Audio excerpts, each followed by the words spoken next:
हम लोग शुरू करते हैं, ठीक है। सबसे पहला कैसे करते हैं?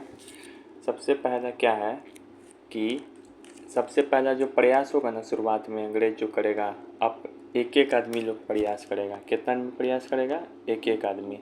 सबसे पहला जो प्रयास किया एक आदमी था जिसका नाम था वॉरेन हेस्टिंग। क्या नाम था? Warren Hasting.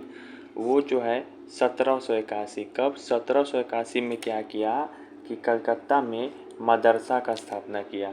मदरसा में क्या होता है? अभी भी मदरसा है, मुस्लिम का बच्चा लोग मदरसा में ही पढ़ता है ज़्यादातर।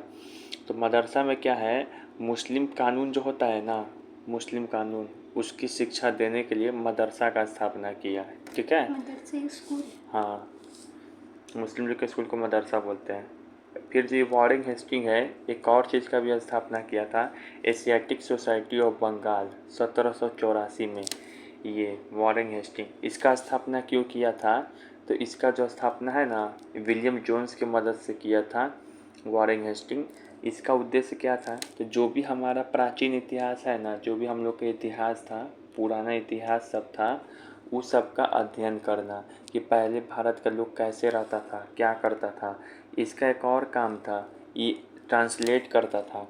हिंदी से इंग्लिश होता है ना, तो पुराना इतिहास हम लोग का संस्कृत में लिखा हुआ था, तो ये लोग संस्कृत से ट्रांसलेट करके इंग्लिश में ट्रांसलेट करता था ताकि उसको पढ़ा जा सके और समझा जा सके।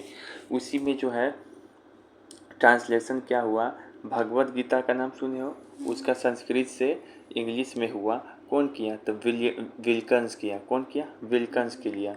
और बाकी जो गीत गीत गोविंद, मनु संहिता, अभिज्ञान शकुंतलम, कालिदास का बुक में था ना कहीं पढ़ा, अभिज्ञान शकुंतलम, हितोपदेश, तो ये सब का विलियम जोन्स नाम का एक आदमी था, वो संस्कृत से किस में कर दिया? इंग्लिश में ट्रांसलेशन कर दिया, ठीक है। उसके बाद आता है सर कार्नेवालिस। कौन आता है? कार्नेवालिस आता है।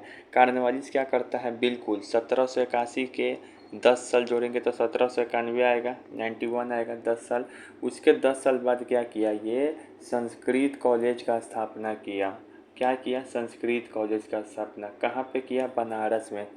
अच्छा, मदरसा बनाया था मुस्लिम कानून को पढ़ने के लिए, ये जो बनाया गया ना हिंदू कानून को पढ़ने के लिए, हिंदू कानून को पढ़ा जाए कि हिंदू लोग में कौन सा कानून चलता था महिला को लेके, बच्चों को लेकर, ठीक है। तो ये याद रखेंगे 1791 में। किसके सहायता से खोला था ये संस्कृत कॉलेज?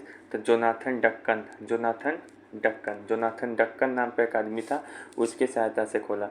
फिर एक है वेलेजली। फिर कौन है? वेलेजली। वेलेजली आया। वेलेजली क्या किया? ये फोर्ट विलियम कॉलेज का स्थापना किया। किसकी स्थापना किया? फोर्ट विलियम कॉलेज का स्थापना किया। कहाँ पे किया था ये फोर्ट विलियम कॉलेज का स्थापना? सर कलकत्ता में किया था। कब किया था? तो 1800 में किया था। कब किया था? 1800 में किया था। ये किस लिए किया था? तो अंग्रेज़ों को है ना ट्रेनिंग देने के लिए कि कैसे तुम भारत में शासन करोगे भारतीय लोगों पर, कैसे तुम लोगों को मूर्ख बनाएगा, इस सब को शिक्षा देने के लिए किया था। भारतीय रीति रिवाज, हिंदू कैसे रहता है, मुस्लिम कैसे रहता है, इन सभी के लिए। लेकिन इस कॉलेज को है ना 1802 में जल्दी बंद कर दिया गया। इस कॉलेज को, किसको? फोर्ट विलियम को। 1800 में खुला, 1-2 साल ट्रेनिंग देके बंद कर दिया गया। उसके बाद जो है यहाँ पे हिंदू कॉलेज, फिर क्या है, अब आते हैं हिंदू कॉलेज जो कलकत्ता में स्थापना हुआ था, ये 1817 में हुआ था। राजा राम मोहन राय का नाम सुने हो, बुक में दिया होगा। ये वही स्थापना किए थे हिंदू कॉलेज। ये स्थापना किए थे डेविड हेयर के सहयोग से। डेविड हेयर एक आदमी था, उसी के सहयोग से ये हिंदू कॉलेज बना। इसका उद्देश्य क्या था? तो अंग्रेजी भाषा में, ये है हिंदुस्तानी, लेकिन ये राजा राम मोहन राय का मानना था कि जो अंग्रेजी भाषा में एसएसटी पढ़ाओ और साइंस को पढ़ाया जाए इस हिंदू कॉलेज में। इसमें कोई धार्मिक ज्ञान कोई स्पेशली नहीं पढ़ाया जा रहा था। नाम है हिंदू कॉलेज, लेकिन इसमें एसएसटी और साइंस पढ़ाया जा रहा था इंग्लिश में, ठीक है। फिर है मुस्लिम ओरिएंटल कॉलेज, अलीगढ़ में चला। अलीगढ़ में मुस्लिम ओरिएंटल कॉलेज, जिसको अलीगढ़ कॉलेज भी बोलते हैं, सर सैयद अहमद खान 1875 में स्थापना किए थे। फिर बीएचयू का नाम सुना है? बनारस हिंदू यूनिवर्सिटी। बीएचयू कभी बनारस गया है? वहाँ पे सुनेगा बीएचयू।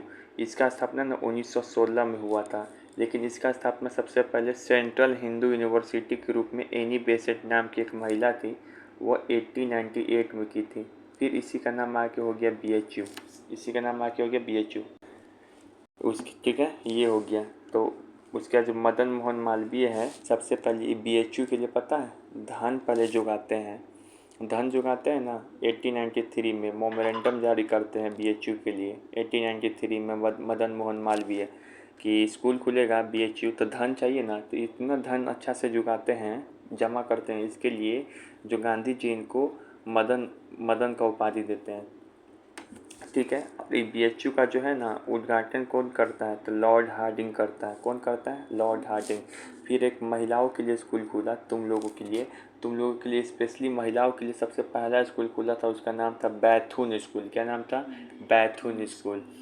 बैथुन क्यों नाम रखा गया? तो महिला बैल होती है, बैथुन बैल, मजाक किए। कलकत्ता में खुला था 1849 में। इसको खोलने वाला आदमी कौन था? तो जेम्स बैथुन। स्पेशली ये महिला, खाली महिला लोग होता है ना, उस पे शिक्षा पर ध्यान देने के लिए खोला गया था। फिर है स्वदेशी आंदोलन होता है ना, स्वदेशी आंदोलन हुआ था 1905 में। तो उस समय राष्ट्रीय शिक्षा परिषद बनाया गया कि किस तरीके से हमारा, हम लोग अंग्रेज के भरोसे क्यों रहे, हम लोग अब अपना शिक्षा भी स्टार्ट करें। उसी का हेड बनाया गया था, गुरु प्रसाद बनर्जी को बनाया गया था। फिर जो है सर अभी तक स्कूल हो रहा है, यूनिवर्सिटी कब आएगा, कॉलेज वगैरह? तो 1857 का जब विद्रोह होता है ना, तो उस समय एक चार्ल्स वुड डिस्पैच अधिनियम आया था। उसी के तहत जो है ना कलकत्ता, मद्रास और बम्बई में, कलकत्ता, मद्रास और बम्बई में ये तीनों जो है डलहौजी के समय यूनिवर्सिटी आता है। यूनिवर्सिटी समझते हो ना, कॉलेज से भी ऊपर होता है यूनिवर्सिटी। उसके बाद यहाँ पे आते हैं, उसके बाद है ना द्वैध शासन चल रहा था, ड्यूल पॉलिसी। ड्यूल पॉलिसी में क्या होता है कि अंग्रेज भी मिल के शासन करे और हम लोग भी। तो उसके अंदर जो शिक्षा का विषय था, शिक्षा का देखभाल रखने के लिए किसको दिया गया था? प्रोविंस, मतलब हम लोग को दे दिया गया था कि हम लोग क्या करें, शिक्षा को ऊपर ध्यान दे, बाकी पैसा वाला काम सब वो अपने देखेगा। एक है मैकाले का जो पत्र है, ये 1835 में आया। हम लोग का जो इंग्लिश भाषा बना ना, इसी पत्र के बाद बना। काम 35 हम लोग का हो गया। बोला गया कि अब से भारत में जो पढ़ाया जाएगा केवल अंग्रेजी में। इसके बाद यही मैकाले लाया। शिक्षा पे है ना 1 लाख रुपया अंग्रेज सबसे पहली बार खर्चा किया था 1813 में। पहले शिक्षा पे खर्च नहीं करता था, सोचता था कि पढ़ाएंगे लोग को तो ये लोग तेज हो जाएगा। फिर सोचा पढ़ाना तो पड़ेगा, अपना सामान बेचना है। अरे, तो 1 लाख रुपया शिक्षा पे खर्चा किया गया था। इसको ना फिर से तुमसे पूछा जाए ना, भारतीय शिक्षा का मैग्ना कार्टा किसको बोला जाता है? तो वुड डिस्पैच 1854। ये ना शिक्षा पे अंग्रेजों द्वारा लाया गया ये जो घोषणा था, वुड डिस्पैच, शिक्षा पे अंग्रेजों द्वारा लाया गया सबसे पहला घोषणा विस्तार रूप में लाया गया था। इसमें बहुत तरीके का बात कहा गया था, अभी हम तुमको बताएंगे क्या क्या। अभी बताए थे ना 3 वो यूनिवर्सिटी का भी स्थापना हुआ था, इसी घोषणा से हुआ था, ठीक है। अभी जो हम लोग मॉडर्न एजुकेशन है ना, आधुनिक शिक्षा प्रणाली, मॉडर्न एजुकेशन का जो नींव पड़ा, बेस पड़ा इंडिया में, किसके घोषणा के बाद पड़ा था? मैकाले नाम के आदमी, याद है ना, 1835 मैकाले।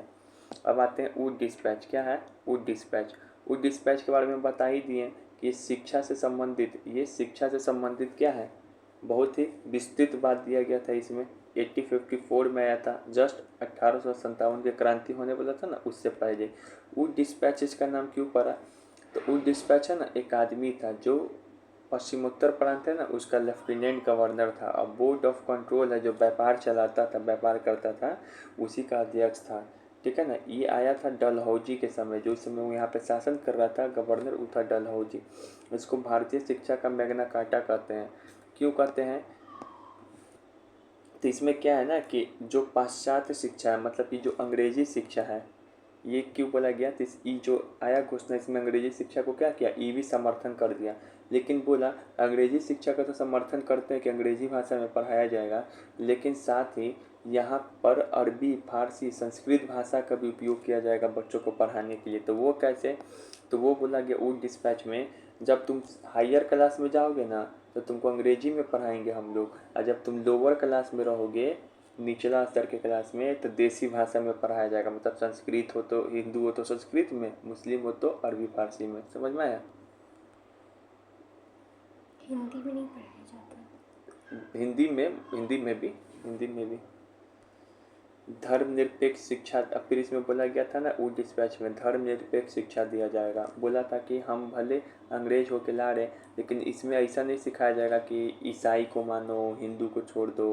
भले बोला था ऐसा लेकिन करता था ईसाई को मानो। ठीक है। 3 वो विश्वविद्यालय का भी स्थापना किया गया था इसी घोषणा से। कहाँ का? कलकत्ता, मद्रास, बम्बई में 1857 के समय। इसमें यह भी बोला गया था कि गांव में क्या है, पहले जैसे गांव है तो इसमें गांव में ना पहले जो स्कूल पढ़ाई होता है प्राइमरी एजुकेशन उसको देसी भाषा में किया जाए। इसके ऊपर फिर जो जिला आता है, गांव के ऊपर जिला आता है, डिस्ट्रिक्ट आता है, जिला स्तर पे क्या किया जाए, आंग्ल देसी भाषा में हाई स्कूल बनाया जाए। हाई स्कूल का नाम तो ना हाई स्कूल, मिडिल स्कूल। तो ये बोला कि आंग्ल देसी भाषा मतलब अंग्रेजी भी चले वहाँ पे और देसी भाषा भी चले। और सबसे ऊपर जो है लंदन में जिस तरीके से यूनिवर्सिटीज़ का स्थापना होता है लंदन में, उसी तरीके से भारत में भी यूनिवर्सिटी का स्थापना किया जाए, लेकिन इसमें केवल इंग्लिश में पढ़ाया जाए। समझ में आ गया? कुछ डाउट हो रहा है? तो फिर उसके बाद क्या महिला शिक्षा पे बल दिया गया था, ये पूछता है। तो हाँ, उस डिस्पैच में बोला गया था महिला शिक्षा पर भी बल दिया गया था। महिला शिक्षा पर भी बल दिया गया था कि हाँ महिला को भी अच्छे से पढ़ाया जाए। सर जो प्राइवेट, जो सरकारी इंस्टीट्यूशन की बात हो गई, सरकारी संस्था की, सरकारी स्कूल की, जो प्राइवेट संस्था है तो वो भी बोला गया कि हाँ जो प्राइवेट संस्था है ना उसको भी हम लोग दान देंगे और उसको भी सुधारेंगे ताकि वो भी भारत में शिक्षा चला सके। फिर से जो व्यावसायिक शिक्षा और तकनीक शिक्षा, व्यावसायिक शिक्षा मतलब ऐसा शिक्षा, कमर्शियल शिक्षा, टेक्नोलॉजी वाला शिक्षा जिससे पढ़ के तुम कुछ काम सीख सको, जैसे कि सर कहा गया था। ठीक है। फिर इसमें बोला गया था ना उस डिस्पैच में ही कि 5 प्रांतों में जो सार्वजनिक शिक्षा निर्देशक जिसको बोलते हैं, जो सार्वजनिक शिक्षा निर्देशक मतलब जो देखभाल करे, शिक्षा विभाग को जो देख रेख करेगा उस सब का भी इसमें नियुक्ति किया जाएगा। फिर इसमें यह भी बोला गया था कि इसमें इस बात का भी जिक्र किया गया कि सरकार की शिक्षा नीति का उद्देश्य पाश्चात्य शिक्षा का प्रचार करना। इसमें ये भी बोला कि हम जो इतना कर रहे हैं, शिक्षा ला रहे हैं, इसका एक ही उद्देश्य है मेन, पाश्चात्य शिक्षा का विचार प्रसार करना, मतलब अंग्रेज का जो शिक्षा है उसको भारत में प्रसार करना और इंग्लिश मीडियम में। इसमें यह भी बोला गया कि वह जनसाधारण की सरकार जो है वह जनसाधारण के शिक्षा का उत्तरदायित्व स्वयं वहन करे। इस प्रकार डाउनवर्ड फिल्टरेशन थ्योरी कागजों पर ही सीमित करा गया। मतलब इसमें यह बोला गया था उस डिस्पैच में, पहले एक आया था ना, ये आया था मैकाले जो आया था ना, वो बोला था क्या चीज़ कि खाली ऊपर के लोगों को पढ़ाओ, जो अमीर लोग हैं जो हमारा काम कर लोग ऊपर के लोगों को पढ़ाओ, इस सब को जो नीचे लोग इस सबको पढ़ाने का ज़रूरत नहीं है, ये पढ़ लेगा तो अपने कुछ कुछ ज्ञान इसको दे देगा। लेकिन जो वो डिस्पैच है वो बोला कि नहीं, सरकार को पूरा जिम्मेदारी लेना चाहिए, सरकार नीचे से ऊपर तक सभी लोगों को पढ़ाए। ठीक है, ये बात है। फिर उसके बाद इसमें हाँ अब है ना तो वो सामूहिक प्रयास, लेकिन ये जो वुड डिस्पैच आया ना इसके पीछे लाफड़ा हो गया था। वुड डिस्पैच जो घोषणा हुआ था इतना बड़ा, इसके पीछे लाफड़ा था, इतना आसानी से घोषणा नहीं हो गया था। हम बताए थे थोड़ी देर पहले कि अंग्रेज 1 लाख रुपए शिक्षा पे खर्च कब किए थे, 1813 में, 1813 में। लेकिन जो है बेंटिक के समय, लेकिन ये जो है 10 साल तक इस पर निर्णय ही नहीं हो पाया कि जो 1813 रुपया है, 1 लाख रुपया है, किस तरीके से खर्च किया जाएगा। आपस में ही अंग्रेज लड़ रहा था कि कैसे खर्च किया जाए। तो उसके लिए क्या हुआ कि दोनों में विवाद हो गया, आंग्ल प्राच्य विवाद। एक होता है एंग्लिस्ट जिसको बोलते हैं आंग्लिक, एक होता है प्राच्यविद ओरिएंटलिस्ट। तो मतलब समझो सामने वाला अंग्रेज है पूरा, वो अंग्रेज माइंडसेट है ना।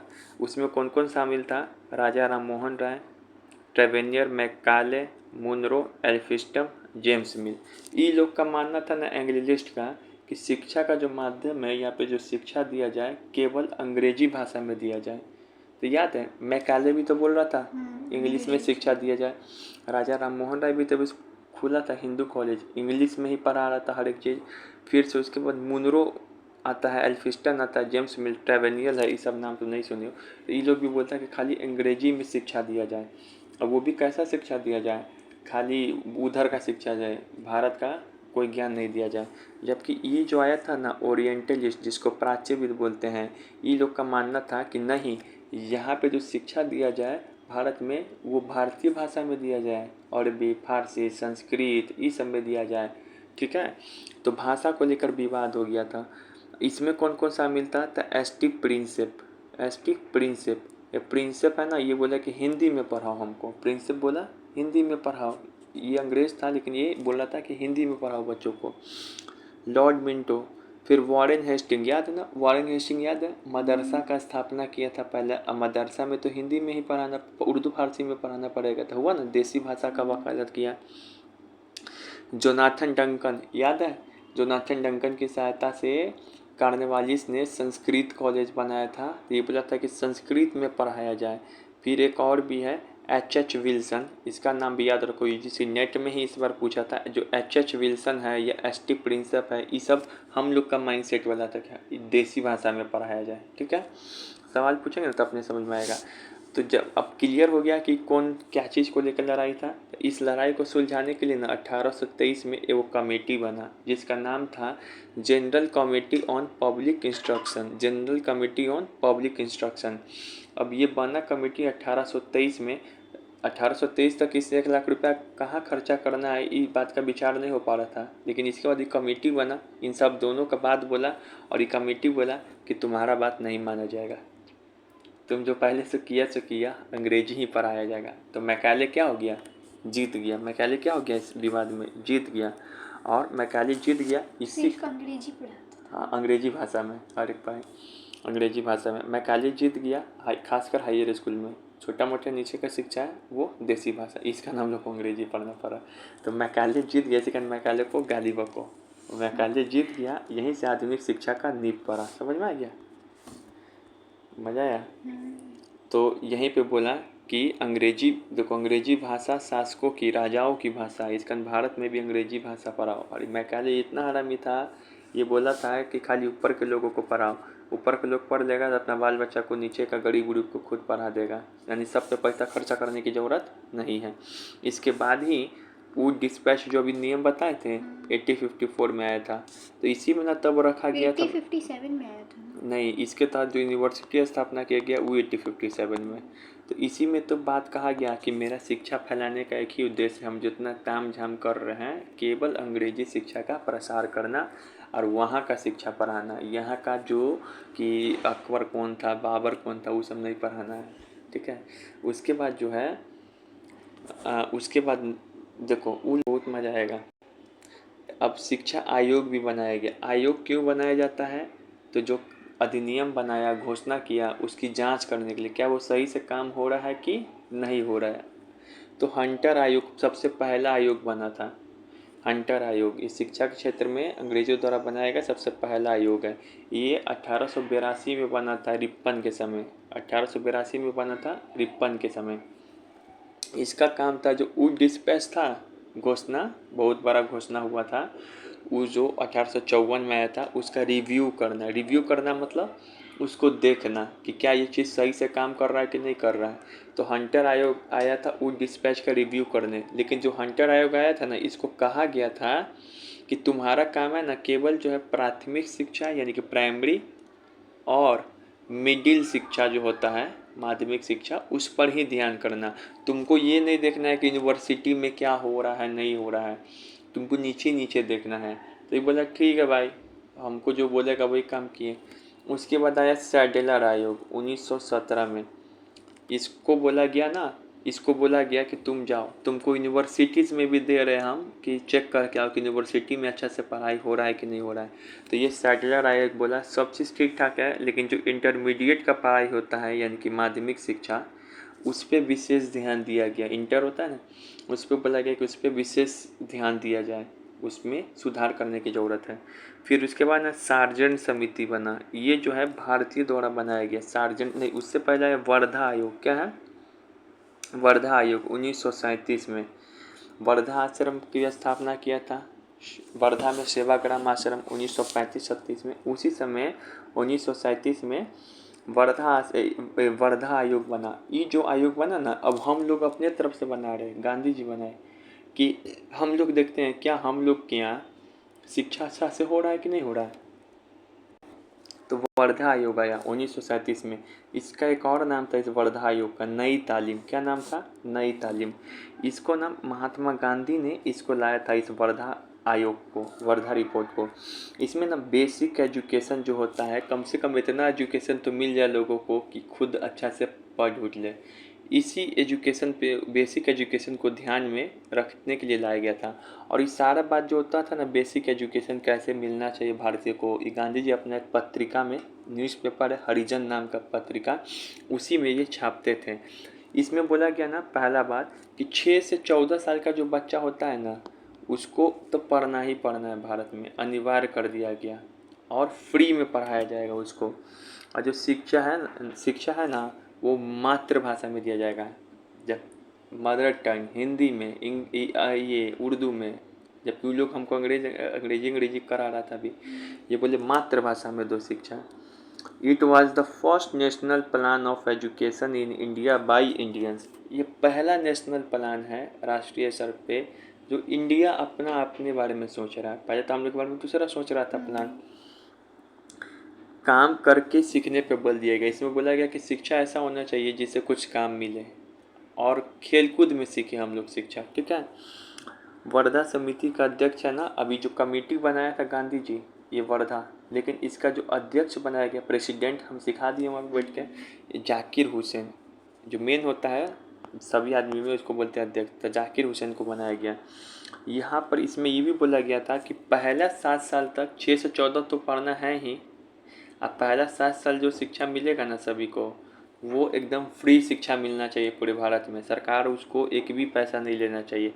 इसी कारण अभी भी सरकारी स्कूल में जाओगी तो फी नहीं लगता है। उसके बाद आया रेलवे आयोग, जिसको बोलते हैं विश्वविद्यालय आयोग, 1902 में आया। इसी के तहत ना भारतीय विश्वविद्यालय अधिनियम आया 1904 में। ये लाया था कर्जन। कर्जन का नाम बहुत बार सुना है ना। इस समय क्या हो रहा था ना, बंगाल में विभाजन हो रहा था, बंगाल का विभाजन कर दिया था, तोड़ दिया था कर्जन। तो उस समय ना जो भगत सिंह सबका नाम सुने हो, भगत सिंह जैसा नेता लोग जो है वो पढ़ के और तेज हो जा रहा था। उसको पता चल रहा था अपना शक्ति, पढ़ा क्यों जाता है ताकि तुम तेज हो। तो वो लोग अंग्रेज के खिलाफ ही विद्रोह कर दे रहा था। इसी कारण ये अधिनियम बना और ये आयोग बना कि अब जो स्कूल है ना, स्कूल में और कंट्रोल, सरकार का नियंत्रण और कंट्रोल हो गया। इसमें अब कोई बकचोदी नहीं पढ़ाया जाएगा, बस काम का बात पढ़ाया जाएगा। इसमें ये नहीं पढ़ाया जाएगा कि तुम्हारा दादा ये था, तुमको पानी पीना चाहिए, तुमको गलत बात पे बोलना चाहिए, वो नहीं। अंग्रेज़ तुम्हारा भगवान है, था, रहेगा, ये सब चीज़ बोला गया, ठीक है। तो सरकारी नियंत्रण को और बढ़ा दिया गया था। एक और आयोग आया था हार्टोग आयोग, 1929 में। तो समझ में आया, इतना आयोग आया। अब यहाँ से सवाल सब होगा, ठीक है। अच्छा ये तो ये सवाल है। 1937 में गांधी जी एक स्कीम लाए थे, विकसित किए थे, जिसे Wardha scheme of basic national education के नाम से जाना गया। वर्धा स्कीम की संस्तुतियों का कार्यान्वयन हेतु किसको इसकी अध्यक्षता बनाया गया? जो वर्धा स्कीम, जाकिर हुसैन अध्यक्ष ही बना था। बहुत बढ़िया। जाकिर हुसैन हम लोग का प्रेसिडेंट भी है, पता है तुमको। अब यहाँ पे देखो, यहाँ पे बोला गया ना, यहाँ पे बोला गया, अच्छा बहुत लकी है हम लोग टीचर, कुछ नहीं पढ़ाता था हम लोग। यहाँ देखो, अब तुम जानता है कि किससे अंग्रेजी शिक्षा का नींव पड़ा, मतलब कैसे इंग्लिश जो है पढ़ना स्टार्ट हुआ भारत में। 1813 का चार्टर एक्ट आया था, इसमें बोला गया था 1 लाख रुपया शिक्षा पे खर्चा कीजिए।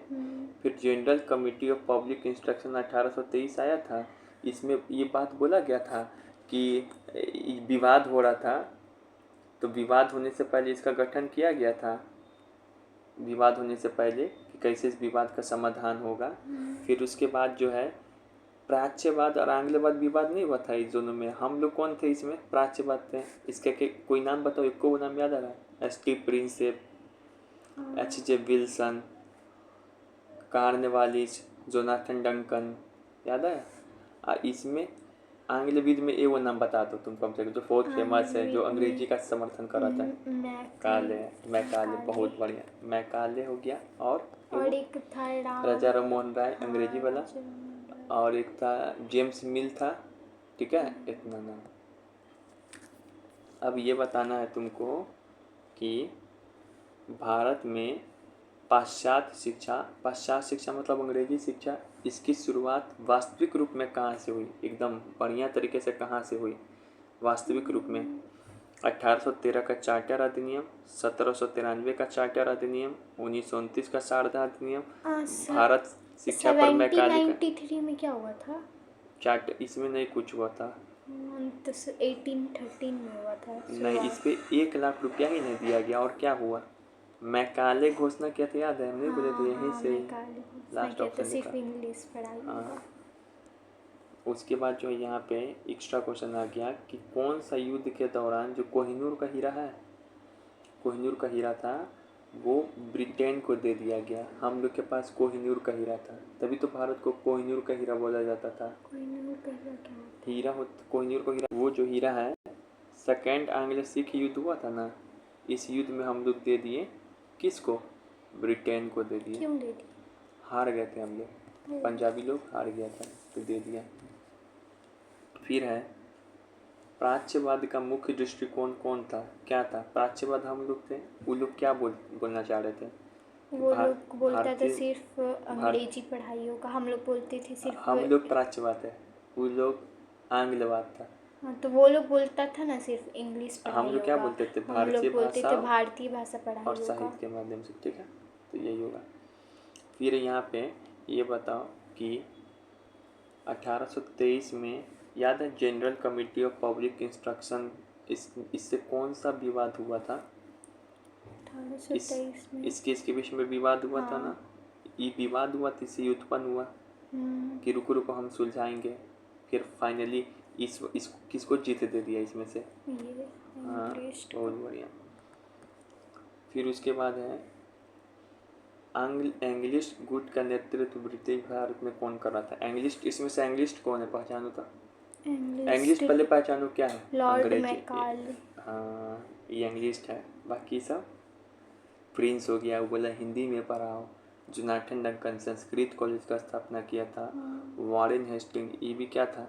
वॉरेन हेस्टिंग हो गया, कार्नवालिस हो गया। वॉरेन हेस्टिंग मदरसा वाला 1781 में। देखो, अब ये बताओ कि ओरिएंटलिस्ट हम लोग कौन थे? प्राच्यवादी के एंग्लिस्ट? प्राच्यवादी। इसने 1781 में कलकत्ता मदरसा की स्थापना किसने की?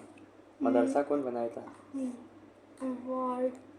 Warren Hasting. हाँ, एकदम सही पकड़ा रहे।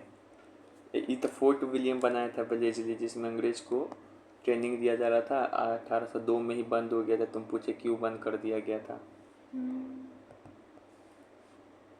फिर से आंग्ल प्राच्य, यहाँ बोल रहा है आंग्ल प्राच्य विवाद था। आंग्ल प्राच्य विवाद का अंत आधिकारिक रूप से किस घोषणा पत्र के माध्यम से हुआ? दोनों में विवाद कैसे खत्म हो गया? कौन सा घोषणा? फर्स्ट वाला ऑप्शन। हाँ, कि अब विवाद खत्म कीजिए। अब उसके बाद हम लोग 1854 का उड डिस्पैच ला रहे, तभी ना इसमें बहुत चीज़ बात बोला गया था। बहुत बढ़िया। अब थोड़ा टफ है, इसमें बताना है तुमको, इसमें बताना है कि कौन सा कथन सही है। ईथ हम नहीं पढ़ाए, अभी पढ़ा रहे ये चीज़। एक है ना, जेम्स थॉमसन था। कौन था? James Thompson. वो है ना 1843 से 1853 के बीच क्या कर रहा था कि जो गांव है ना, गांव में, वहाँ पे गांव के बच्चे को, मतलब अंग्रेज होके चाहता था कि वहाँ का गांव का बच्चा जो है इंग्लिश में पढ़े। समझ में आ गया? तो ये जो उत्तर पश्चिमी सीमा प्रांत है, वहाँ पे लेफ्टिनेंट गवर्नर था, जहाँ पे क्या किया था, देसी भाषा है ना, इसको इंग्लिश में बोलते हैं वर्नाकुलर लैंग्वेज, उसके माध्यम से जो गांव का शिक्षा है, गांव में ये शिक्षा पहुँचाना था। तो ये सही है। थॉमसन की इस योजना का मुख्य प्रशासनिक उद्देश्य लोक निर्माण विभाग, नवगठित राजस्व विभाग के लिए तकनीकी रूप से शिक्षित और प्रशिक्षित कर्मी उपलब्ध कराना था। बिल्कुल। ये क्यों पढ़ा रहा था? हिंदी में ही, ताकि हिंदी में जल्दी समझ जाएगा, हमको काम करने वाला आदमी मिल जाएगा। इस योजना के तहत ग्रामीण स्तर पर कृषि विज्ञान, और जो कृषि विज्ञान मतलब कि मैंसुरेशन नाम का चैप्टर है ना, तो उस सभी को जो है पढ़ाया जा रहा था। तो हाँ, उस सभी को पढ़ाया जा रहा था इसके अंदर। योजना के अंतर्गत ग्रामीण स्तर पर अंग्रेजी माध्यम से शिक्षा देने वाले छोटे छोटे स्कूल का विस्तार किया गया ताकि अंग्रेजी शिक्षा का प्रचार हो सके। सही कि गलत? सही। गलत है। अरे थॉमसन हमेशा किस पे ध्यान दे रहा था? देखो अभी भी टिक लगा हुआ, देसी भाषा पे ना। गांव में एक बच्चा लोग को कि तुम लोग मेंसुरेशन पढ़ेगा ना तो हिंदी में पढ़ो ताकि हमको काम का लोग जल्दी मिल जाए, जबकि यहाँ कर अंग्रेजी भाषा का प्रसार ये थोड़ी कर रहा था। थॉमसन एक अंग्रेज होके भी देसी को सपोर्ट कर रहा था।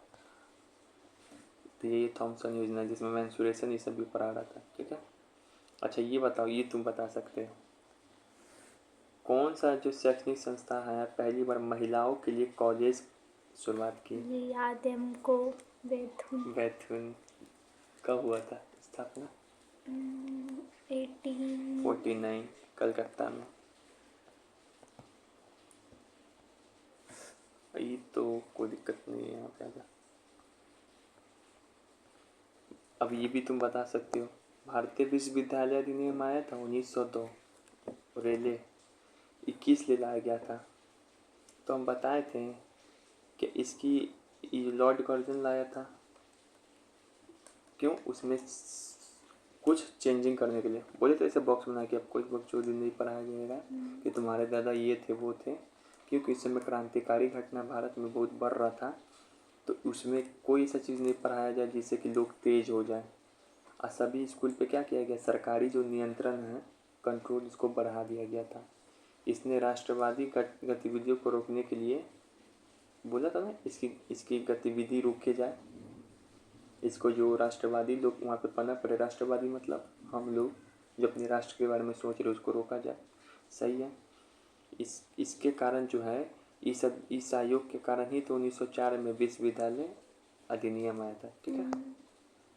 1 और 3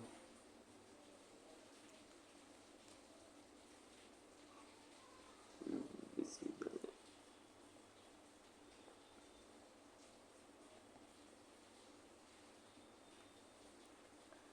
अब यहाँ पे है, ये देखो, अब इंग्लिश में थोड़ा पढ़ो तो देखो तो समझ पा रहे हो।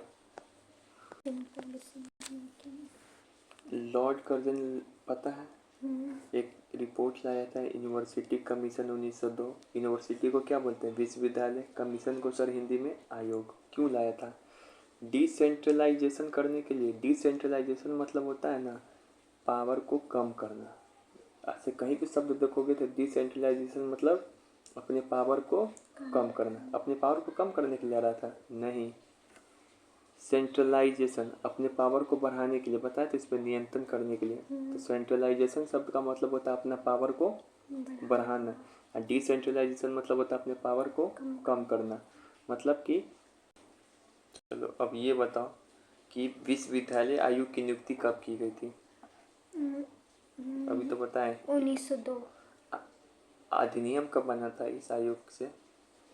1902 में हुआ, लेकिन अधिनियम बना था 1904, 2 साल बाद। कर्जन लाया था। उसके बाद तुमको यहाँ पे बताना है, ये तो हम नहीं बताएं, चलो बता रहे हैं। अच्छा, कौन जो है 1897 में किस आयोग के समय जो गोपाल कृष्ण गोखले हैं साक्ष्य देने कि हाँ भारत में इतना गलत हो रहा है, वो इंग्लैंड गए थे, वेलवी आयोग। देखो गोपाल कृष्ण गोखले क्या है, ये शिक्षा के क्षेत्र में भी बहुत काम किए हुए हैं। ये गोपाल कृष्ण गोखले कौन है? गांधी जी के गुरु, जैसे तुम्हारे गुरु। हाँ, ये याद है ना, यहीं पे होते हैं। अब चलो यहाँ पे देखते हैं। लॉर्ड कर्जन द्वारा एक जो है एक अधिनियम बनाया गया, एक्ट। अधिनियम मतलब एक्ट।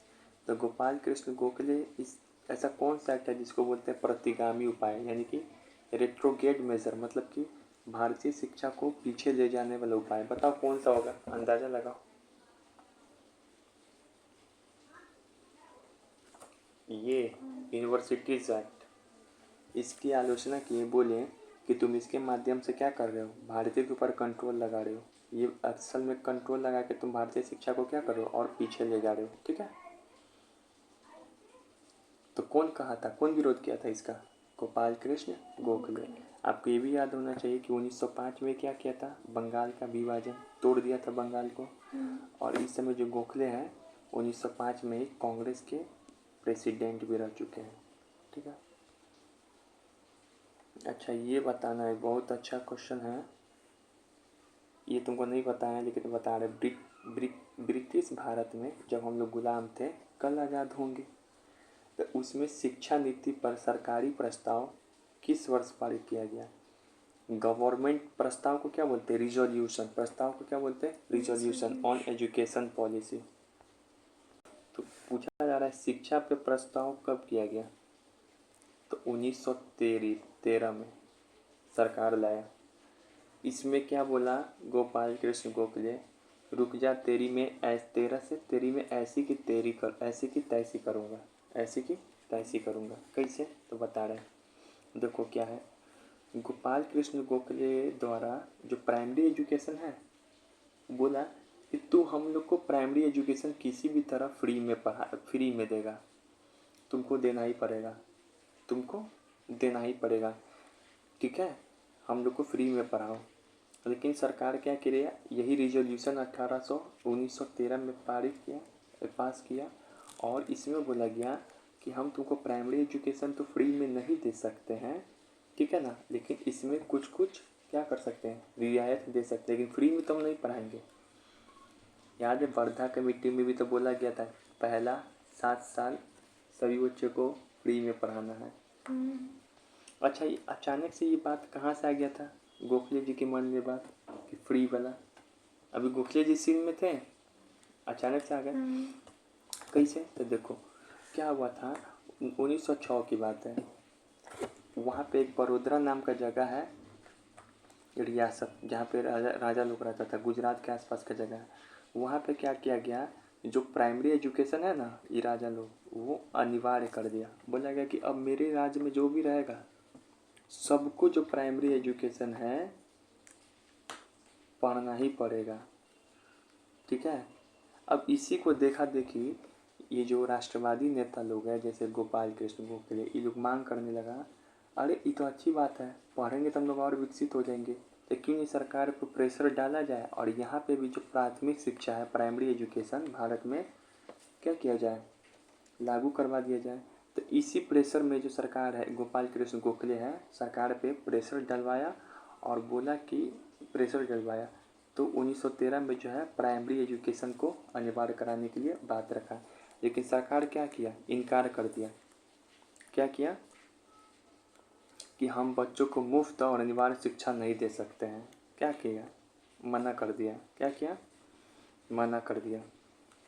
ठीक है, तो ये चीज़ था। अब यहाँ पे वर्धा कमेटी है, उससे सवाल है। ठीक है, अब यहाँ पे पढ़ो, समझ में आया? In which year and month did the Congress organise all India national education conference in Wardha? Wardha में कब मीटिंग हुआ था? 35 या 37? 37। अच्छा बताओ, इसमें से कौन सा? Who was appointed as the chairman of the committee formulated to draft the detailed syllabus of the basic education system? Basic education system में चेयरमैन कौन बना था? चेयरमैन मतलब हम बता दिए थे, प्रेसिडेंट, जिसका हिंदी होता अध्यक्ष। कौन बना? कीर हुसैन। ठीक है, बहुत बढ़िया। पहला ही ऑप्शन दिया था गांधी, वो नहीं थे। फिर से, by what popular name the basic scheme of education alternatively known? Alternative का मतलब क्या होता है कि इसके अलावा किसी और नाम से भी जानते थे बेसिक एजुकेशन को। किस नाम से? नई तालीम, बताए थे। फिर से यहाँ पे, the concept of the basic education system was based on A series of article publish by Gandhi in which weekly newspaper? Gandhi publish करते थे, पब्लिश मतलब प्रकाशित करते थे, कौन से न्यूज़पेपर में बेसिक एजुकेशन का कॉन्सेप्ट? कौन से न्यूज़पेपर में? यंग इंडिया, नवजीवन, केसरी, हरिजन? हरिजन नहीं बताए थे? हरिजन में, यंग इंडिया में ये 11 सूत्री मांग रखेंगे और केसरी में ना तिलक का है। तुम्हारे बुक में था ना मराठा और केसरी किस किस न्यूज़पेपर है? तिलक का है। तो इसमें मुजफ्फरपुर में जो कांड हुआ था 11 अगस्त 1908 को, खुदीराम बोस बम से उड़ा दिया था, उसकी चर्चा है।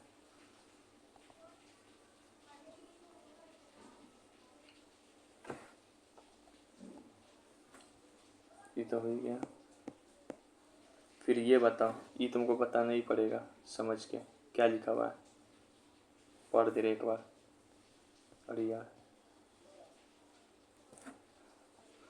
according to the provision of the scheme, for how many initial years should education be free and compulsory? हाँ समझ गए। कितने साल साल तक तक एजुकेशन को फ्री और कंपलसरी किया जाए? तो 7 साल के लिए 6 से 14। ठीक है, बहुत बढ़िया। और उसके बाद फ्री और कंपलसरी एजुकेशन को लेके सरकार के ऊपर एक और भी आदमी प्रेशर बनाया था प्राइमरी एजुकेशन के फील्ड में, जो गांधी जी के ही कोई है, गोपाल कृष्ण गोखले। तो सरकार ने एक रिजोल्यूशन पेश किया। कब कब समय बताओ। तेरी ऐसी की तैसी करूँ, 1913। लेकिन वर्ल्ड वॉर आ गया था ना, सेकेंड वर्ल्ड वॉर, तो ये जो गांधी जी का स्कीम है ख़त्म हो गया, क्योंकि हम लोग वर्ल्ड वॉर में बिजी हो गए थे और कांग्रेस रिजाइन दे दिया था।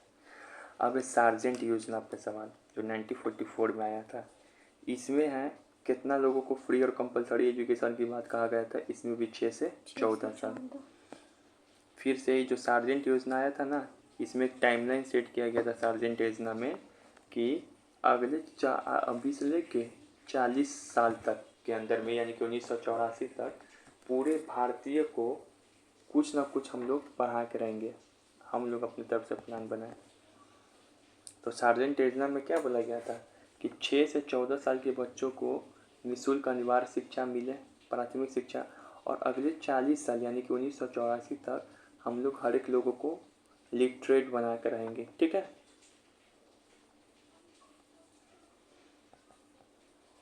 अब ये है, ये पढ़ना है। अब एकदम इंग्लिश पढ़ेंगे, साथ साथ समझते जाना। Which of the following statement regarding education in the 19th century are correct? इसमें से कौन सा स्टेटमेंट है जो एजुकेशन जो का विकास हो रहा था 19th सेंचुरी में, इसके बारे में सही है? रिगार्डिंग मतलब क्या? उसके संदर्भ में। रिगार्डिंग मतलब उसके संदर्भ में। तो जैसे कि the general committee of public instruction, नाम सुने हो, उसका सेटअप किया गया था 1823 में, विवाद को सुलझाने के लिए 1823 में, and was preside by the W.H. Harington. तो बताया था, खाटोंग नाम का भी आदमी था, इसका प्रेसिडेंट यही बना था। जो 1823 में कमेटी बना था ना, हैरिंगटन इसका क्या था? पहला अध्यक्ष था। अब पहला सचिव कौन था इसका कमेटी का? हॉल्ट मैकेंजी था। कौन था? हॉल्ट मैकेंजी था। The charter act of 1833 is increase the sum allocate for the education to 15 lakh. ये सही है? क्यों? 1 लाख बोला गया था, बहुत बात है। तो सेंस समझ रहा है ना इंग्लिश क्या बोलना चाह रहा है? अब ये बताओ, H.H. Wilson was a supporter of orientalist. पहले क्या लिखा है? सपोर्टर मतलब कि ओरिएंटलिस्ट हम लोग थे, ओरिएंटलिस्ट हम लोग ओरिएंटलिस्ट थे, प्राच्यविद। याद है? इसे इंग्लिश में क्या, हिंदी में क्या होता है? प्राच्यविद। विल्सन, प्रिंसेप, ये सब ओरिएंटलिस्ट था। स्कॉटिश मिशनरी अलेक्जेंडर डफ वाज सेंट टू इंडिया 1829। ये छोड़ो, स्कॉटिश मिशनरी अलेक्जेंडर डफ। तो ये बात सही है, ठीक है। पहला सचिव कौन थे? हार्टोक। पहला सचिव कौन थे? मैकेंजी। पहला प्रेसिडेंट कमेटी के हार्टोक, ठीक है। अब ये बताना है तुमको जो कि हाँ ये हुआ। एक सेकेंड, एक चीज़ याद रखना है कि ये जो है, एक तो थॉमसन और एक है डलहौजी। डलहौजी बोला, Dalhousie express strong opinion in the favour of vernacular education. Vernacular मतलब पता है? देसी भाषा। तो ये दोनों अंग्रेज है ना भारत में, देसी भाषा में शिक्षा का समर्थक था। याद रहेगा? थॉमसन तो बता ही दिए, गांव गांव में, याद आ रहा है? गांव गांव वाला योजना। तो ये चीज़ है, ठीक है। चलिए, इतना काफ़ी है। ये 1843 मतलब मैं डलहौजी से पहले थॉमसन आया था, इतना याद रखेंगे, ठीक है। चलिए, छोटा 1900 जो है ना, 1934 में क्या हुआ था कि मदन मोहन मालवीय और एक MS सैनी थी। MS सैनी का नाम और कहीं सुना है? नहीं सुना है। MSNE जो है नेहरू रिपोर्ट बना था, हाँ। उसमें भी शामिल थी। 1929। हाँ आज ही पढ़ाएंगे, बहुत बढ़िया। 28 गलती हो गया। तो ये दोनों ना 1934 में कांग्रेस से इस्तीफा दे दिया। 1934 में ही गांधी भी कांग्रेस से इस्तीफा दिए थे। पूछ रहा है इसका क्या कारण था। तो कॉम्युनल अवार्ड घोषणा, जो कॉम्युनल अवार्ड घोषणा हुआ था ना, जो अंग्रेज किया था कि हम दलित को पृथक निर्वाचन देंगे सीट मंडल, उसी के लिए। तो भाई तो कांग्रेस से क्या क्या लेना तुमको देना। लफड़ा हो गया, तुमको उसी सरकार से ना होना चाहिए। तब कांग्रेस जब ये घोषणा किया था कॉम्युनल अवार्ड घोषणा, तो कांग्रेस इसको ना यस बोल रहा था, इस घोषणा को ना नो बोल रहा था, चुप था एकदम। तो इसको लगा मदन मोहन मालवीय को प्योर हिंदूवादी नेता, MS नेती सब हिंदूवादी नेता, ये सब कभी चाहेगा दलित का देना। तो इस सबको लगा कि कांग्रेस कहीं हाँ ना बोल दे, इससे बढ़िया हम इसको इस्तीफा ही दे रहे हैं। इसको इस्तीफा देकर ही 1934 में कांग्रेस से अलग होके एक पार्टी बनाया, नेशनलिस्ट कांग्रेस पार्टी, और चुनाव लड़ने के लिए। समझ में आ गया। तो ये दोनों इस्तीफा दिया था 1924 में। ये गांधी जी क्यों दिए फिर? गांधी जी कहाँ दिए? गांधी जी दिए थे काहे, हाँ गांधी जी दिए थे जो सविनय अवज्ञा आंदोलन था ना, हाँ। फेलियर हो गया था, तो सोचा था कि अब साला मेरा इज्जत नहीं बचेगा, तो भाग छोड़ के भाग गया। लेकिन फिर भी तो 1947 तक ठीक है। उसके बाद गांधी जी तय की पर कांग्रेस के अध्यक्ष बने, फिर भी कांग्रेस के ऊपर इतना हावी है। तो क्या कहना चाह रहा है, जो दिखता है वही बिकता है। नहीं। कांग्रेस से इस्तीफा दे रहे, इसका थोड़ी के आसपास के आदमी से उसका विचार नहीं मिलेगा। ठीक है, तो ये हो गया। इसी समय ना तो कांग्रेस लोग के होके ये लोग NCP पार्टी बनाया। और कांग्रेस के अंदर ही समाजवादी समूह का लोग जो था 1934 में ही बॉम्बे में कांग्रेस सोशलिस्ट ग्रुप बनाया, मजदूरों के लिए लोग। ठीक है, तो समझ में आया इतना कहानी, यहाँ पे यही सब लिखा हुआ है। ठीक है, तो अब यहाँ पर बताना है, ये तो तुमको बता ही दिए। मोहम्मद अली जिन्ना, मदन मोहन मालवीय, मजरूल हक, ये सब रिजाइन किया था कब? रॉलेट एक्ट के खिलाफ। तुम्हारी बुक में भी है ना, triple M। National Congress socialist party कब फॉर्म हुआ था? ऐसे तो 34 में, ठीक है ना।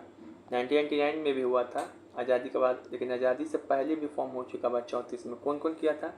मदन मोहन मालवीय और मदन मोहन मालवीय, कॉम्युनल अवार्ड की घोषणा के आरोप में।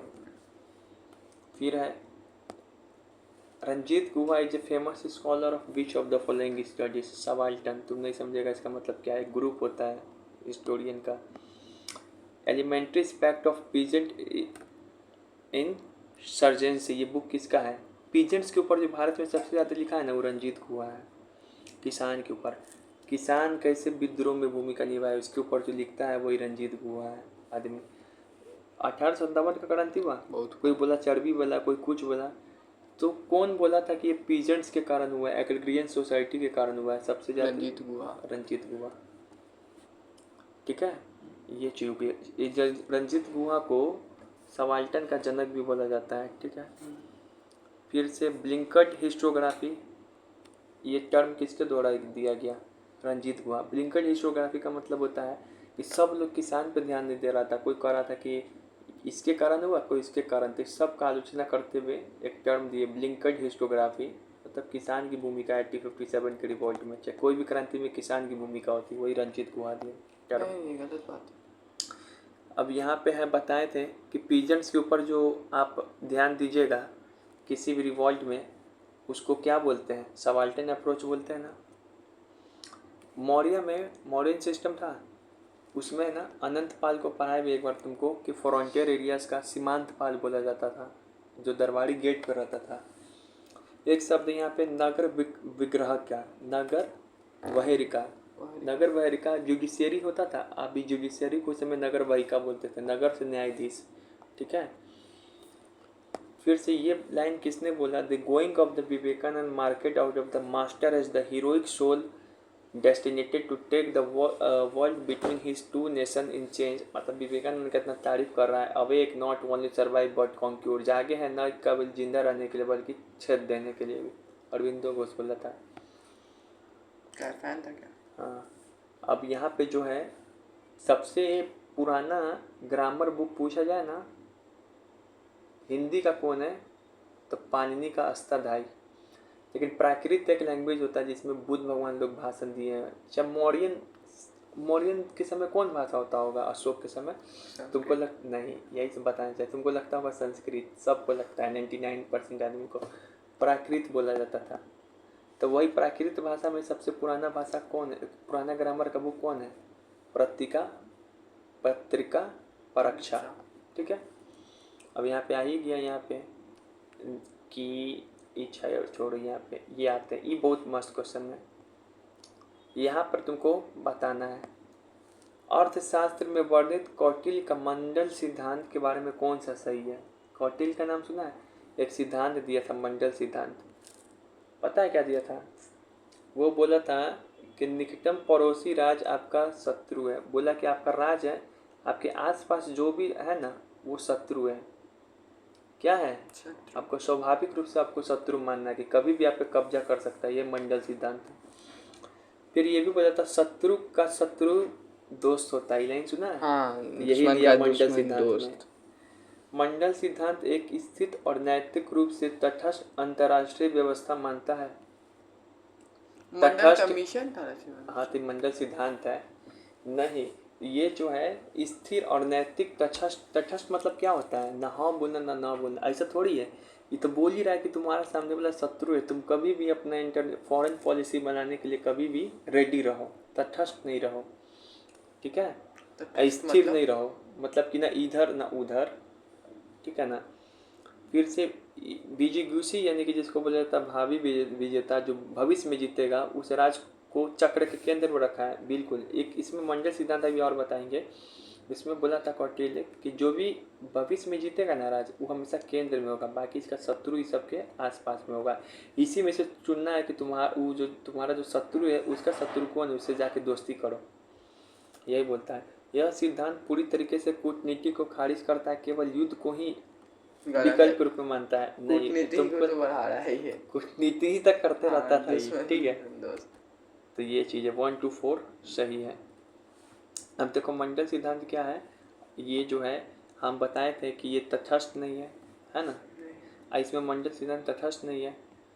इसमें जो है इसमें कुछ शब्द सबका इस्तेमाल हुआ है मंडल सिद्धांत में। अड़ी किसको बोलते थे? जो तुम्हारा शत्रु है ना, पड़ोसी राज्य, उसको बोलते थे अड़ी। यही अड़ी कभी भी तुम्हारा गड़ी फाड़ सकता है। अड़ी तुम्हारा कभी भी गड़ी फाड़ सकता है। मित्र तो पता है सहयोगी। बीजिगुसी किसको बोलते थे? पटना को भी बीजिगुसी बोला जाता था। बीजिगुसिया राज पटना को बोलता था। ये बीजिगुसिया राज मतलब जो भविष्य में जीतेगा, भविष्य में जीतेगा। उदासीन जो तटस्थ है। फिर है पारसी ग्रह, शत्रु का सहयोगी को क्या बोलते थे? पारसी, मतलब जो पासी है वो शत्रु का सहयोगी है।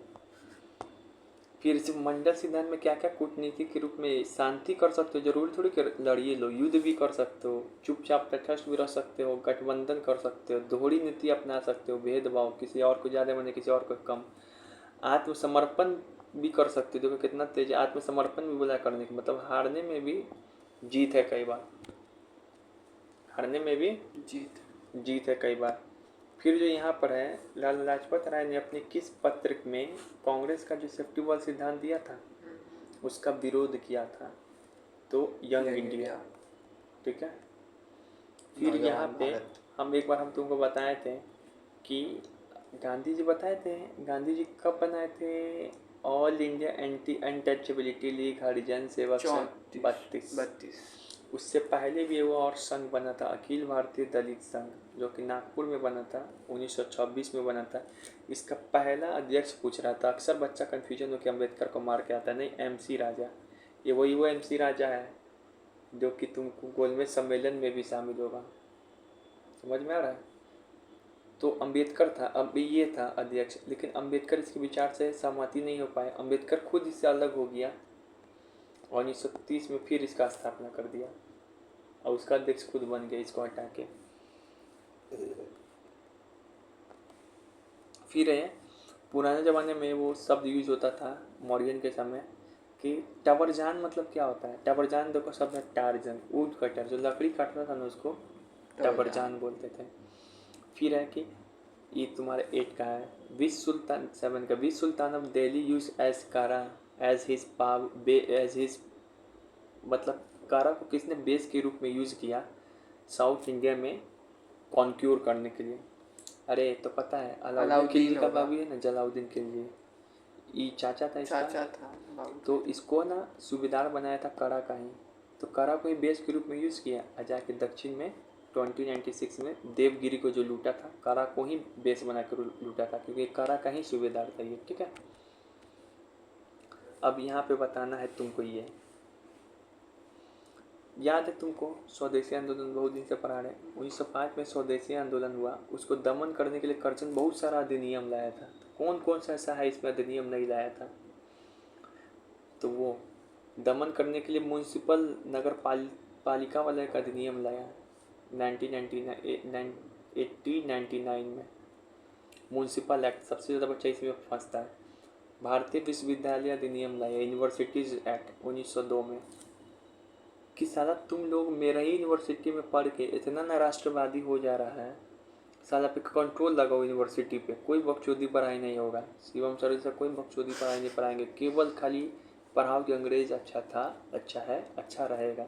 तो ये एक्ट ला के इसके माध्यम से ये किया जा रहा था। सिगरेट एक्ट लाया था, सिगरेट जान के हम आचार करेंगे 1904, बताए थे। स्थानीय स्वशासन ये कैसे जाएगा, ये TT2 में आया था, ये नहीं आया था। आपराधिक कानून संशोधन अधिनियम ने ये नहीं लाया था। एक आया था आर्म्स एक्ट, तो वो लिप्टन लाया था 1978 में। तो ये तीनों लाया था। ठीक है, 78 लिप्टन 1978 1878। ठीक है, तो ये चीज़ है। ठीक है ना, मेनली ये कलकत्ता म्यूनसिपल वाला है ना, इससे आदमी कंफ्यूज होता है। इसमें क्या लिखा गया, इस अधिनियम के द्वारा कलकत्ता नगर निगम में निर्वाचित सदस्यों की संख्या कम कर दी गई। अब ब्रिटिश सरकार का नियंत्रण बढ़ा दिया गया। मतलब कि म्यूनसिपालिटी में जो सदस्य चुनाव के आता था, तो हम ही लोग का जाता है चुनाव बंद करो, संख्या कम करो, मेरा आदमी को भेजो, मेरा बात चलेगा। ठीक है, नहीं समझा? समझ गए कि हाँ, आदमी बैठा हो अपना। अब यहाँ देखो, ये कितना अच्छा क्वेश्चन है। ये है, इसमें जो है गार्गी संहिता है। क्या है? गाड़ी सही था। गार्गी संहिता है। गार्गी संहिता में एक बुक है युग पुराण। युग पुराण में बोला गया है, साकेत और पाटलिपुत्र मतलब पटना, पटना में है ना यवन लोग आक्रमण किया। किस मौर्य शासक के समय? देखो होता क्या है कि अशोक तो मजबूत था, वो चला गया, उसी का उत्तराधिकारी बहुत आगे चल के परपोता समझो, एक नाम था साली शुल्क। क्या नाम था? साली शुल्क। इसी के समय जो मौर्यन था भारत में, इधर से उत्तर पश्चिमी सीमा प्रांत से मौर्यन के ऊपर आक्रमण होने लगा। पटना में था, पाटलिपुत्र में। तो साली शुल्क के समय ही यवन लोग था यूनानी, जैसे डेमेट्रियस का नाम सुना होगा, मिनांडर का, तो ये लोग आक्रमण कर दिया। समझ गया? तो साली को बहुत कूटा, साली को बहुत कूटा। ठीक है, गार्गी संहिता में ही दिया हुआ है, इसका युग पुराण है कि कैसे मौर्यन खत्म हो रहा है, मौर्यन लोग कैसे खत्म हुआ, गार्गी पुराण में ही दिया हुआ है, युग पुराण में। ठीक है, पुराण लिखा गया और हाँ युग पुराण। अब यहाँ पर है, किस मौर्यकालीन शासक को जैन धर्म का अशोक बोला जाता था? अशोक का ही पोता था, पोता संप्रति। बिंदुसार तो उसका बेटा था ना, चंद्रगुप्त मौर्य का। का। हाँ, ये अशोक का पोता था, पोता या परपोता बोल सकते हो। तो उसी मौर्य साम्राज्य पोता था, कुणाल का पुत्र था। ये जैन धर्म को बहुत मानता था। ठीक है, इसी कारण इसको अशोक का जैन धर्म का अशोक बोला गया है। सेम पे। तो मौर्य जैन परंपरा के अनुसार सम्राट संप्रति ने जैन धर्म, बताए थे ना कि संप्रति था वो जैन धर्म को मानता था, जबकि अशोक है वो बौद्ध धर्म को मानता था। ऐसे जैन धर्म को कोई खराब नहीं करता, लेकिन बौद्ध धर्म को ज़्यादा पूछता था। तो ये अपने गुरु किसको मानता था? संप्रति। तो आचार्य सही सुतश्री, भद्रबाहु स्थूलभद्र है ना, ये सब जुड़ा हुआ है। उपगुप्त ये सब अशोक से जुड़ा हुआ है, नहीं उपगुप्त है अशोक से जुड़ा हुआ है। अब भद्रबाहु जो है चंद्रगुप्त मौर्य से जुड़ा हुआ है। इसी के प्रभाव में आके जैन धर्म अपना लिया था, और जाके संथारा पद्धति से अपना जीवन त्याग दिया था श्रवणबेला पर्वत पे। ठीक है, राजपाट छोड़ के चला जाता है। अब यहाँ पे कि मौर्य वंश में जो बाद के शासक हुए ना उसका मिलान करना है कि कौन सही है और कौन गलत है। ठीक है, तो आते हैं हम बताते हैं कैसे इसको मिलान करना है। इसके लिए पहले समझना पड़ेगा। देखो यहाँ पे आते हैं। अशोक मर गया। अशोक की मृत्यु के बाद पूरा जो मौर्य साम्राज्य दो भाग में बट गया। मौर्य साम्राज्य था दो भाग हो गया। एक को चला रहा है कुणाल, एक को चला रहा है दशरथ। दो वो उत्तराधिकारी बन गया। पश्चिमी सीमा में है कुणाल और पूर्वी सीमा में दशरथ। अब तो ये सीमा क्या है, सबसे पहले अटैक होगा कुणाल। तो कुणाल वाले पे अटैकिंग होने लगा। अब जैसे अटैकिंग होने लगा नीचे से आ गया सातवाहन, फिर इधर से आ गया कलिंग। ये सब जो कब्जा करके रखा हुआ था उदय होने लगा। सातवाहन कलिंग नीचे से उभरने लगा। और फाइनली क्या हुआ कि सब अब कलिंग तो हार गया था। कलिंग अशोक ने हरा के गया। उसका बेटा लोग के समय फिर कलिंग मजबूत हो गया। उसके बाद दशरथ आया। अशोक के बाद एक तरफ है कुणाल एक तरफ है दशरथ। कुणाल का तो कहानी खत्म है। और जो इधर बच गया आया दशरथ। संप्रीति आया जैन धर्म वाला। शाली शुल्क इसके ऊपर तो यवन आक्रमण कर दिया था। युग पुराण में जिक्र है इसका। पाटलिपुत्र में आक्रमण हुआ। फिर देववर्मन आया, फिर सतधावन आया और फिर सबसे अंतिम मौर्य शासक था बृहद्रथ। इसका ही एक पावरफुल कमांडर था पुष्यमित्र शुंग। कौन था? पुष्यमित्र शुंग। अभी समय चल रहा है 184। अभी पुष्यमित्र शुंग है बृहद्रथ का ही था कमांडर। वो जाके बृहद्रथ को ही मार देता है और ये पूरा मौर्यन खत्म। अब शुंग वंश आ जाता है। अब खाली ब्राह्मण का बोलबाला चलेगा। विदिशा को अपना कैपिटल बनाया, यानी कि पाटलिपुत्र की जगह शिफ्टिंग कहाँ हो गया? मध्य प्रदेश। तो इस तरीके से मौर्य खत्म। अब आता है तुम लोगों को कन्फ्यूजन इसमें। पहले चंद्रगुप्त मौर्य है संस्थापक, फिर उसका बेटा था बिंदुसार। बिंदुसार का बेटा था अशोक महान।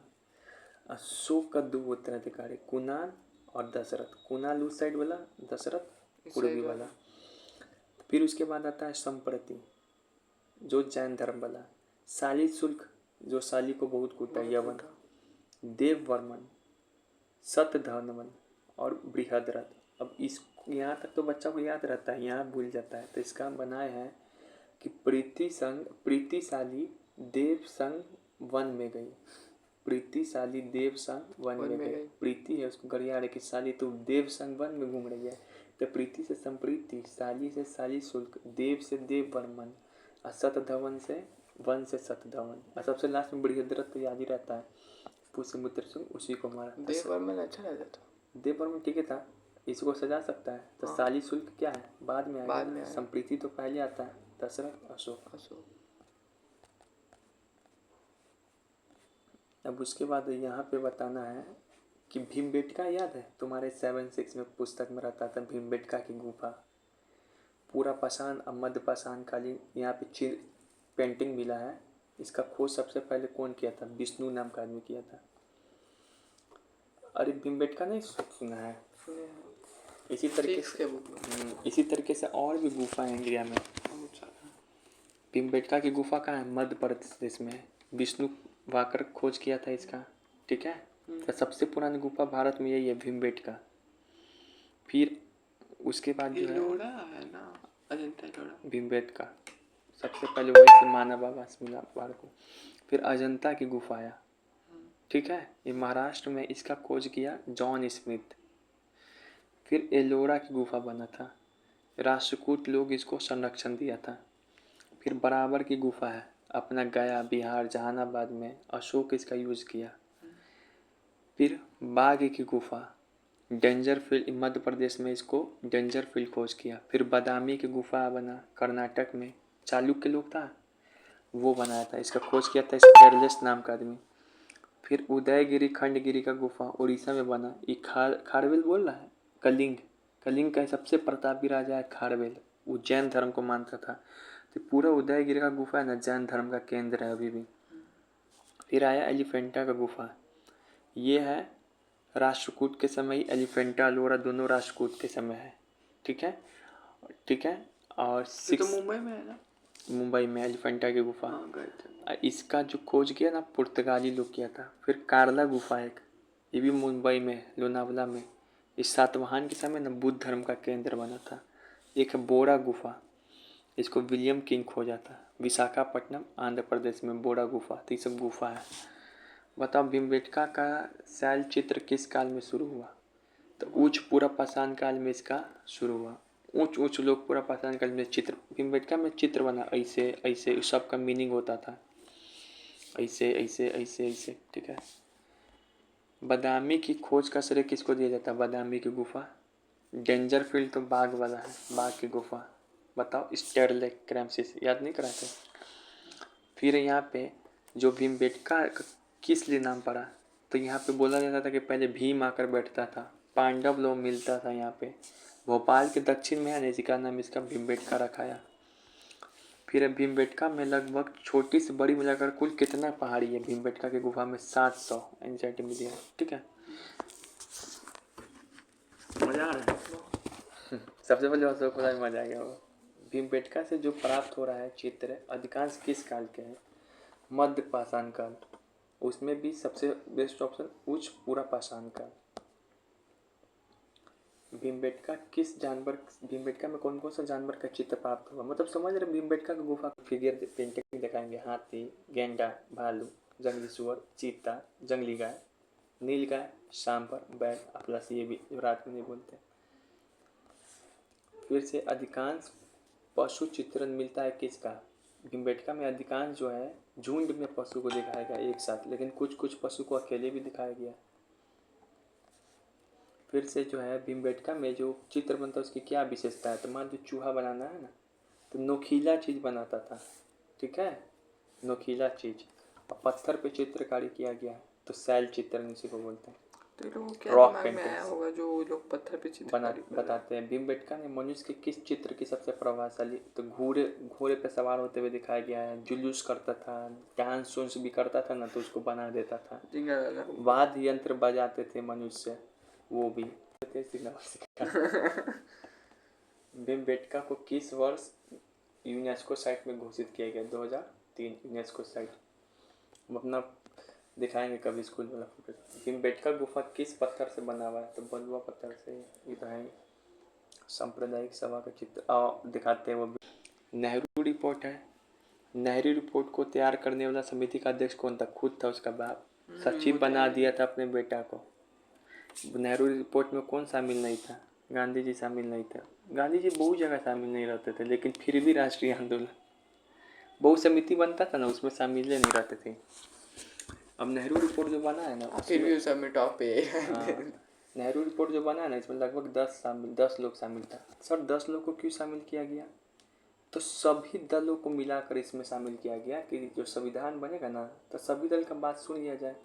एक्चुअली में क्या था, बर्किनहेड चुनौती दिया था कि तुम लोग कभी ऐसा संविधान नहीं बना सकता जो मिलजुल करो। हाँ, तो वही ना 1928 में आपका ना काम दे दिया था। मोतीलाल नेहरू, शोएब कुरैशी, अली इमाम मुस्लिम लीग से थे। तुमको लगेगा जिन्ना शामिल होंगे मुस्लिम लीग से? नहीं, एकदम कट्टरवादी जिन्ना को हटा दिया गया था इसमें से। एकदम कट्टरवादी हिंदू मदन मोहन मालवीय को भी इसमें नहीं रखा गया, ठीक है। एम ए साहनी को रख लिया गया उसके जगह पे, तो 1934 में इसके साथ इस्तीफा दिया था। एम आर जयकर हिंदू प्रतिनिधि, ये भी सिख की तरफ से क्यों नाम में सुनते आ रहे हैं, हम जब से पढ़ रहे हैं, सरदार मंगल सिंह, ये नया नाम है। जे आर प्रधान गैर ब्राह्मण का प्रतिनिधि, गैर ब्राह्मण प्रधान रहेगा। तेज बहादुर सप्रू का हर एक जगह वो लब करेगा, वो ज्यादा सब जगह नाम से करेगा, उदारवादी थे। युवा प्रतिनिधि की तरफ से बोस और नेहरू शामिल थे। समाजवादी की तरफ से एन.एम. जोशी, जोश में। एक है बीपी वाडिया भी था। बीपी वाडिया का है ना, क्या हुआ सिचुएशन, इसको लग रहा है हमको क्यों नहीं शामिल हो पाया होगा, यहाँ पे कहीं लिखा नहीं, लेकिन हम कोशिश कर रहे हैं। इसको होम रूल में गिरफ्तार कर लिया गया था एनी बेसेंट के साथ। इसका उम्र भी ज़्यादा था, तो लग रहा है इसका तबीयत खराब होगा, इसी कारण इसको नहीं बुलाया। नेहरू रिपोर्ट पे कौन क्या क्या प्रतिक्रिया दिया? मुस्लिम लीग बोला कि नो बेटा नो। क्यों? क्योंकि ये जो है ना लीग, अब गांधी अपना 14 सूत्री मांग रखा था। ये जिन्ना मेरा 14वां मांग मानिए भाई, गांधी का 11वां मांग नहीं माना गया, तो 14वां मांग माने। हिंदू महासभा तो विरोध करेगा, मदन मोहन मालवीय विरोध करने लगा। ये बहुत लबड़ा था कि ये जो है हम लोग को हिंदू राष्ट्र चाहिए। बाकी जो चीज़ है वो सब बाद में देखा जाएगा। पागल बात है। इंडियन इंडिपेंडेंस लीग का गठन हो गया। डोमिनियन स्टेटस बोला था नेहरू रिपोर्ट में, याद है, लेकिन बमक गया था, इसी का बेटा बाप के खिलाफ हो गया था, एक बार और पढ़ाए थे, नेहरू आसी बोस जाके 1928 में इंडियन इंडिपेंडेंस का लीग मांग बना खारिज था। कर दिया था। उस डोमिनियन स्टेटस नहीं चाहिए, पूर्ण स्वराज चाहिए, तभी तो झंडा फहराता है 26 जनवरी उसी के याद में उसी के याद में। ब्रिटिश सरकार क्या बोला, तो बोला कि ठीक भाई वर्क एंड हेड हम तो बोला ही थे, मतलब वर्क एंड हेड बोला, हम तो बोला ही थे कि तुम लोग कभी नहीं बना सकता मिलके, देखा तुम लोग का अपना ही आदमी तुम्हारा आलोचना कर रहा है, तुम लोग उसी लायक है। तो फिर अपने मन से अंग्रेज लाता है 1935। ठीक है, सच्ची में नहीं वो इशू पाया था। नहीं तो जैसा सोचा वैसा ही हुआ। ठीक है, अंग्रेज उसके बाद जो है, अच्छा कभी भाषा चल रहा है ना, अभी पढ़ा है, भाषाई आधार पर प्रांतों का गठन का मांग कब कब हुआ है सर? आज़ादी से पहले होम रूल आंदोलन हुआ था, उसमें भी बोला गया था कि जो राज्य है उसको भाषाई आधार पर गठन किया जाए फिर से, अब बच्चों को मदर टंग में शिक्षा दिया जाए। नागपुर अधिवेशन हुआ था कांग्रेस का, उसमें ऑफिशियली बोला गया था 1920 में कि भाषाई आधार पर राज्यों का गठन हो। नेहरू रिपोर्ट आया अभी, उसमें भी बोला गया था कि भाषाई आधार पर गठन हो राज्यों का। समझ में आ क्या? गांधी जी ने अपनी मांगे कब सौंपी? एनसीईआरटी में डेट है, इरविन को 11 सूत्री मांगे कब सौंपी बता दो। 31 जनवरी 1930। 31 जनवरी 1930। 11 सूत्री मांगों में एक मांग था, तुम्हारे बुक में नहीं दिया है, उसमें एक मांग था ना कि डिवैल्यूशन ऑफ रूपी, पैसा का जो वैल्यू है उसको कम करना, रुपये का जो वैल्यू है उसको कम करना। तो पहले था 1 शिलिंग 6 पाउंड, उसका वैल्यू गांधी करना चाहते थे 1 शिलिंग 4 पाउंड। ठीक है, पहले पाउंड में चलता था। तो 1 रुपए शिलिंग 4 पैसे, पाउंड नहीं सॉरी, 1 शिलिंग 4 पैसे, मतलब पी मतलब पाउंड। सीलिंग चलता था पहले। सीलिंग विलिंग होता है कुछ, ठीक है, क्या होता है? सीलिंग विलिंग होता। अब जो है पता है, गांधी का जो 11 सूत्री मांगो था उसमें डाक घर को लेकर भी एक विशेष बात बोला गया था। कम्युनिकेशन सिस्टम, पोस्ट ऑफिस है ना, उसमें कौन सा बिल पास किया गया था? डाक आरक्षण बिल, पोस्टल रिजर्वेशन बिल। उसमें क्या हुआ था, किस लिए कराया गया था? तो नौकरी देने के लिए नहीं, राजस्व बढ़ा के डरों को कम करने के लिए बोला गया था। इतना ना महंगा है पोस्टल सिस्टम भारत में कि गरीब लोग इसका यूज ही नहीं कर पा रहा पत्र भेजने के लिए। गांधी को एक बार खुद दिक्कत हो गया था अपनी गर्लफ्रेंड को पत्र भेजने के लिए, तो दिल पे बात ले लिया, 11 सूत्री में शामिल कर दिया। ठीक है, तो डाकघर बिल भी 11 सूत्री मांग में शामिल था। अच्छा ये सवाल है तुम्हारे लिए, सोच के बताओ, आपसे कमा रहा है मतलब। अब यहाँ पे देखो इसमें क्या क्या सही क्या क्या गलत है। सीडीएम के समय क्या हुआ था? आंदोलन को व्यापारिक समूह और किसानों ने बड़ी पैमाने पे ज्वाइन किया। नहीं भी किया था, किसान नहीं किया था, व्यापारी किसान ने किया था। हम तुमको पढ़ाई नहीं 10th में, पहले सोच लो, किया था।